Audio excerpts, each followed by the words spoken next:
நெல்லை மாவட்டத்தின் மிகவும் பிரசித்தி பெற்ற அருள்மிகு காந்திமதி அம்பாள் உடனுரை நெல்லைப்பர் திருக்கோவிலில் இன்று வருஷாபிஷேக விழா வெகு விமரிசையாக நடைபெற்றது. இதில் திரளான பக்தர்கள் கலந்து கொண்டு சுவாமி தரிசனம் செய்தனர். நெல்லை மாவட்டத்தின் பிரசித்தி பெற்ற அருள்மிகு காந்திமதி அம்பாள் உடனுரை நெல்லைப்பர் திருக்கோவிலில் கடந்த 2004ஆம் ஆண்டு திருப்பணிகள் செய்யப்பட்டு கும்பாபிஷேக விழா வெகு விமரிசையாக நடைபெற்றது. அதனைத் தொடர்ந்து ஆண்டுதோறும் வருஷாபிஷேக விழா நடைபெறுவது வழக்கம். அத்தகைய சிறப்புமிக்க வருஷாபிஷேகம் இன்று காலையில் நடைபெற்றது. இதற்காக அம்பாள் சன்னதியில் 1008 சங்காபிஷேகமும், சுவாமி சன்னதியில் 108 கலசம் வைத்து வழிபாடு, சிறப்பு ஹோமம், கும்ப பூஜை நடைபெற்றது. தொடர்ந்து சுவாமி அம்பாள், நெல்லை கோவிந்தர், ஆறுமுக நயினார், குபேரலிங்கம் உட்பட பல்வேறு சன்னதி கோபுரங்களுக்கு புனித நீர் அபிஷேகம் நடைபெற்றது. அருள்மிகு சுவாமி நெல்லையப்பர், காந்திமதி அம்பாள், ஆறுமுக நயினார், மூல மகாலிங்கம் உள்ளிட்ட சன்னதிகளில் சிறப்பு அபிஷேகம் மற்றும் விமானங்களுக்கு வருஷாபிஷேகமும் வெகு விமரிசையாக நடைபெற்றது. தொடர்ந்து சுவாமி அம்பாளுக்கு அலங்கார தீபாராதனையும் நடைபெற்றது. விழாவில் ஏராளமான பக்தர்கள் கலந்து கொண்டு சுவாமி தரிசனம் செய்தனர். இரவில் சுவாமி அம்பாள், விநாயகர், சுப்பிரமணியர், சண்டிகேஸ்வரர் உள்ளிட்ட பஞ்சமூர்த்திகள் வீதி உலா நடைபெறுகிறது. இதற்கான ஏற்பாடுகளை கோவில் செயல் அலுவலர் மற்றும் திருக்கோவில் பணியாளர்கள் சிறப்பாக செய்திருந்தனர்.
श्री गांधीपति योग पीठात्मने नमः।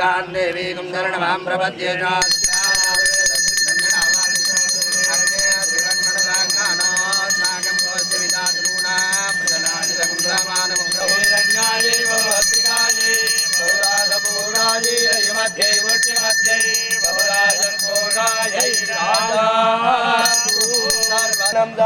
जय